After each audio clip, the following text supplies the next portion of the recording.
What's up, you guys? It's your dark-skinned girl with a motive, Boko Rams, and welcome to another episode of the Melanin Motive. We are having candid conversations about navigating life as we know it in our 20s, our 30s, and beyond. This is a map, a Melanin Motive, a manual of some sorts, because we are all trying to figure this life thing out. I can tell you for sure that I do not know what I'm doing, and you don't either. And so here we are. We are going to kiki and figure it out together. Okay? Period. What's up, everybody? We're in a new week. We're still in the month of love. I hope that you guys have been feeling good, taking care of yourself, giving yourself back that love. And yeah, I'm excited to be back and kikiing with you. We have been in the month of love and speaking about how we're bringing love back and leaving the nonchalant era behind, and how we're also, dating within our standards so that we're not constantly healing, every day a healer. No, we're not doing that anymore. And today we are going to dive into something that's a little bit different from what love is, and that is friendship breakups. And I hear and am seeing a whole lot and picking up in algorithms that the girls are going through friendship breakups. And I'm like, why? Because is it a pandemic? It's spreading really fast and the girls are not happy. And so I'm here to kind of, figure out how are we navigating through friendship breakups? What are the lessons that we're learning and how are we coming back to ourselves? Okay? Period. So, as we know, there are different types of breakups that are happening and different types of reasons why relationships end. Maybe a mutual drift. Maybe the both of you are feeling like, okay, we're kind of drifted apart. We're not really suited to each other anymore. It could be a one-sided type of breakup where it's like, okay, I was the only one that was maintaining this relationship and so I'm out. And it also could be, some sort of a toxic dynamic where you can kind of see that, okay, we keep butting heads. Maybe we should not be in a relationship or should not have a friendship in the first place. And they could be for different reasons because we're obviously growing and we are not the same people that we were. We're not going to be the same people that we were in high school, in primary school. We're growing as people and things are happening to us that make us evolve. And so it could be life changes. You could move to another city. You could be getting a new job. You could be shifting your perspectives. We could also go through a breakup where it's like this emotional misalignment where our values or our goals or the lifestyles that we have don't align anymore. And it's like, okay, this kind of feels weird because I'm not aligning with this person the way that I used to. It could also be, noticing the toxic patterns which every relationship has where there's like jealousy or betrayal, or just like a repeated misunderstanding between you and this person. Is like, okay, like this is just not going to work. Out of all of these things, I think that it's kind of weird that we have such differences between romantic relationships and friendship. I feel like the basics of making a relationship work are kind of the same, and yet we put romantic relationships on a pedestal. And I know we all know this, and I've spoken about it in a previous episode where I read a tweet where those girls spoke about why do we always consider our romantic relationships more than our friendship relationships? Somebody said it's because our friends don't apologize. And that was like a big clock because it was like, okay, there's obviously an issue here. There's obviously a pattern that we're seeing within relationships. And unlike romantic relationships, they have like societal scripts and rituals as to, oh, this is the honeymoon phase. This is the talking stage. This is the breaking up stage. And this is the closure stage. Whereas with friendships, we don't really have those scripts that are put in line for us to be like, okay, this is how a relationship should go if you fight, if you. And I think that the thing that we lack in friendships is conversations about what our boundaries are, what our expectations are. And I think that robs us of having good relationships with our friends because we're basically not communicating what our needs are. And I think what sucks about those differences is that when you look at having a romantic relationship with your partner and you look at your friends know more about you than your partner does. Your friends are literally your world. These are people that are going to be like your literal ride or dies, whether you come up as a mess, whether you've embarrassed yourself in front of a boy, whether you've gone back to him 62 times, I'm going to be there to listen to you, whether you need me to, back you up in a fight with someone, like one thing about friendships is that we're going to show up. And I think that it's really, especially with girls and sisterhood, I think it's really the backbone of society that we have community and we have relationships. I see friendships as a very deep covenant and one that I continuously want to seek out. When I look back at my own experiences in my personal capacity, I went to a girls' school, a boarding school, And I also come from a background where I have been raised by my sisters. So it was a sibling-led home. My mom was not around. Unfortunately, she passed. And I had to do a lot of the growing up myself when I went to boarding school. And the people that had become my family at that point were my friends. Why? These people were with me through everything. Obviously, because we're all in a whole nother place, a whole nother province.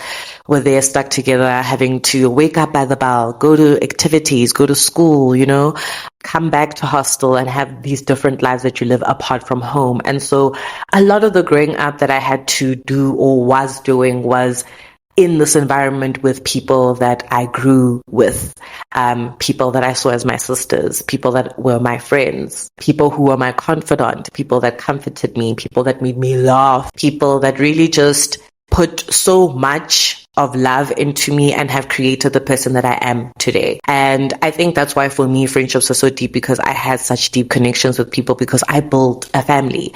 And because I don't have a family base, that was my family. So knowing that your friends know everything about you, they know your dreams, they know your secrets, they know your passions, they know the things that you think of, and they know the reason behind it, and they know what your triggers are, they know what your insecurities are, they know what brings you joy, And I think it hurts when that friendship kind of disappears or goes away or is broken up, because they know all of these things about you. And a lot of the things that you were growing into is because these people that were around you anchored you and cemented you into the person that you were. The thing about obviously losing friendships is that you lose all of these shared spaces and routines and mutual friends that you have, which becomes obviously a very awkward dynamic. Like, okay, this person has a family, or this person doesn't know that I don't like this person. And I went through all of it.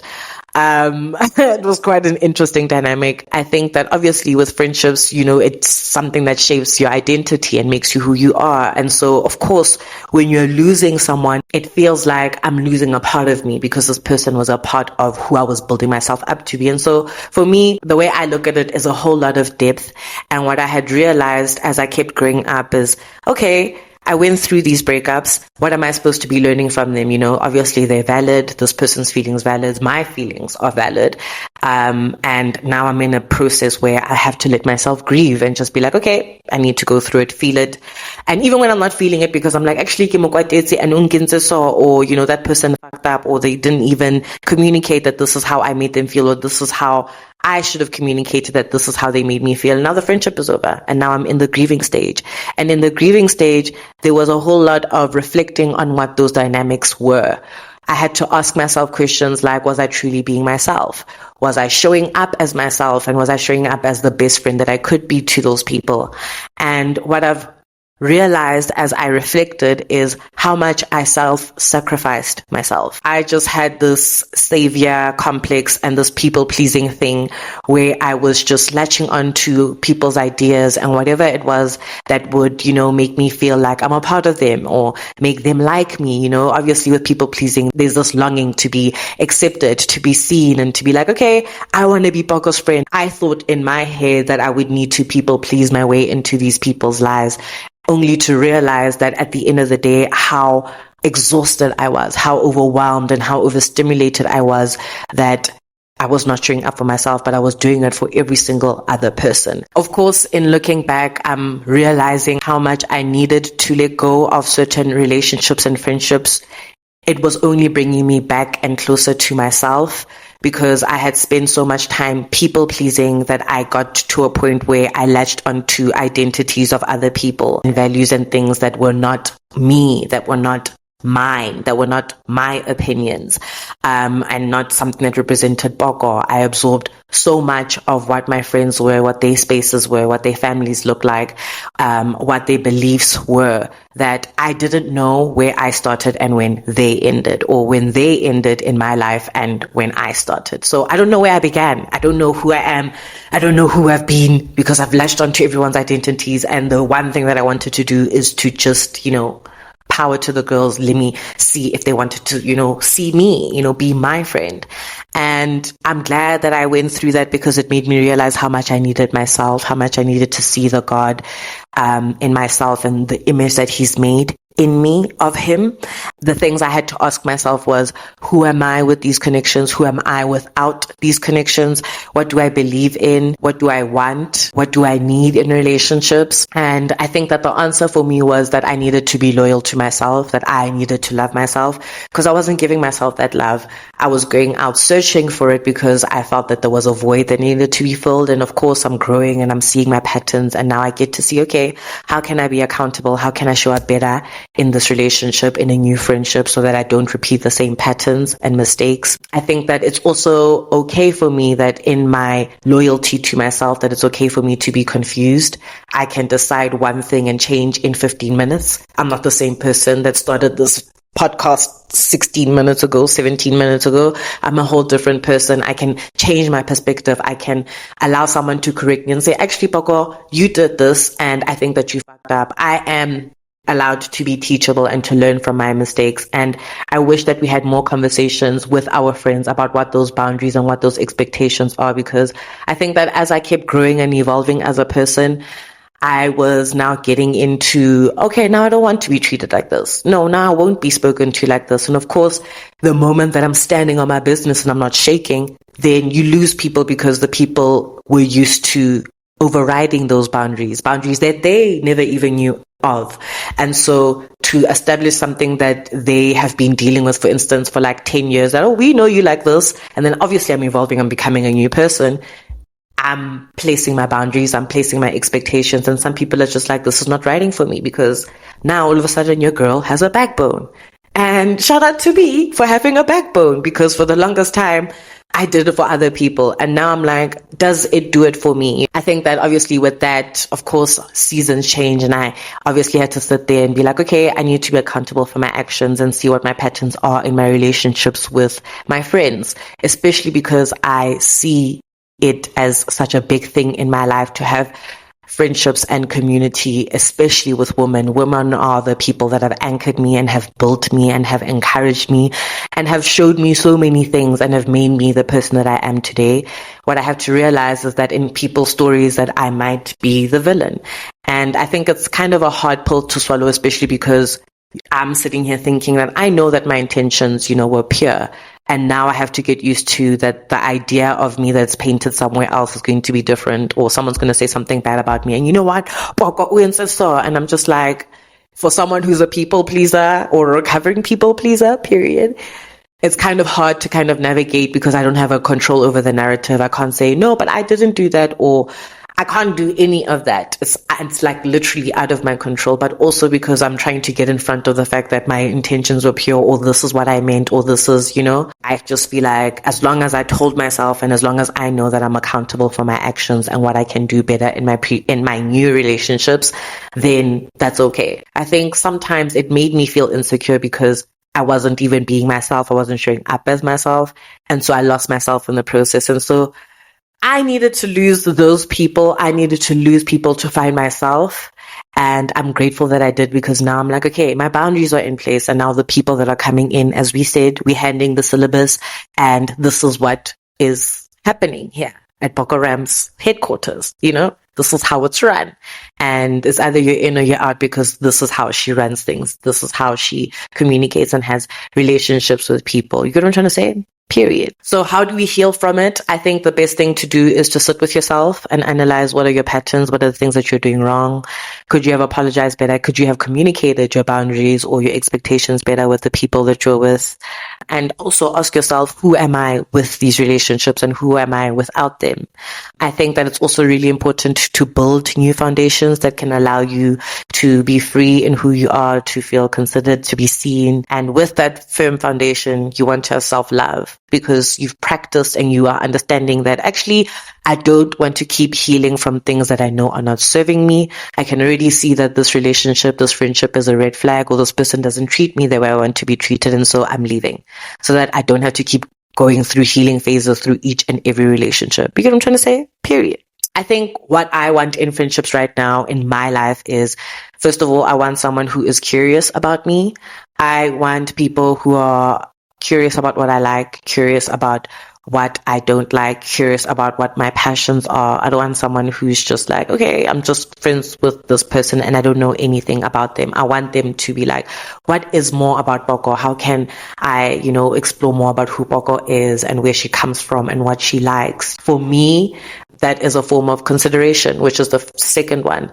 I want to have relationships where I feel considered and where I am seen and where somebody says, I saw that and I thought of Boko, someone who is able to consider my feelings, who's able to consider my time, who's able to consider my energy that I'm putting into this relationship, to make it work. I also definitely want some freedom in my relationships and my friendships. I want to feel like I don't have to shrink myself to be a part of a relationship or a friendship, to shrink what my beliefs are, to dim my light, which I think I did a whole lot of just to make someone else feel better. They might have not been aware that I was doing it, and so that's on me, and that's why I reflect on what my wrongs are. But I want, the kind of relationships that I can have tough conversations with, that I can be able to find resolutions with, that I can have disagreements with. I want the kind of freedom in my relationships that whatever changes are there, whatever disagreements are there,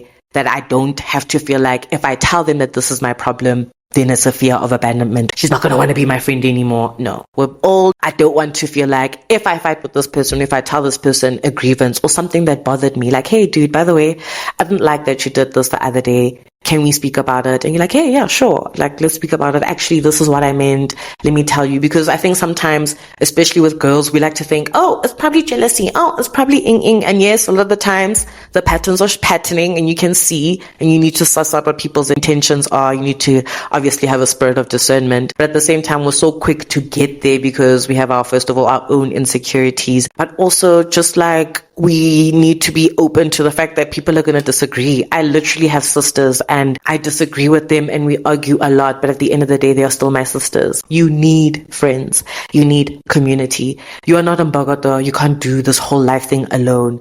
And I know that there's been so many spaces, so many people I've seen personally who think that I'm in Bogota. I can do it by myself. I don't need people. Babes. This world is tough. And I think that when you're going through tough things, you need people that are going to hold you and anchor you. You need actual friends who are going to joke with you and be delusional with you. And, the blind leading the blind sort of vibes, because that's what friendship is. It's such a beautiful thing to have in your life. And I need you to realize that. I need you to grasp that and not think that because I'm going through these friendship breakups, that it's a folk situation. Fuck friends. I'm not going to have friends anymore. No, babes. I need you to be so for real. Always for the girls. Always for the friendships. I really feel like it is the backbone of society. The people and the sisterhoods that I've had have made me who I am, and I'm grateful for those spaces. I'm grateful for those friendships. I'm grateful for the past friendships that have made me who I am. So familiar with what love feels like, what intimacy feels like in friendships because of those people that were in my life, and I'm so grateful to them. And so if you're watching today, I just want to say thank you for being my friend for as long as you were, and I'm grateful for the person that I've become because of it. The way that you loved me, the way that you showed up for me, the way that you are my cheerleader, the way that you listened to me. I am grateful. I needed to figure it out. I needed to figure myself out. I had to remove the mask. And now I am figuring out who I am and I'm loving myself. And so I want to say thank you to you. Anyway, you guys, as we know, friendship breakups are obviously really, really hard. They're going to strip you of who you are. But that's the point. You need to go back to self and also realize what are the lessons I'm supposed to be learning in this season. What are patterns that I can learn from in this season? What have I done in the past or to these people? Because at the end of the day, you could also be the villain in that person's story. What are the boundaries that you set in place so that people respect you and that respect is not, coming out of the window? And also that people are not confused that, oh my gosh, all of a sudden there's boundaries, babes. Because then you'll know that, okay, this person is for me or not. Okay. Period. We're dating within our standards and we're friendshipping within our standards. Don't play. I hope you guys enjoyed this episode. Please don't forget to hit a like button and a comment button. I actually would really, really like to know how you guys are navigating through your friendship breakups. What has hurt you the most about them? And what have you learned in them? What are the things that you're learning about yourself? And how are you approaching your new relationships differently? I really hope that you guys enjoyed this episode. Let us kiki next week. This is your dark skin girl with a motive, Boko Rams, and I am signing out. Mwah. Ooh, girl, you know what's up. Me and my people be rolling.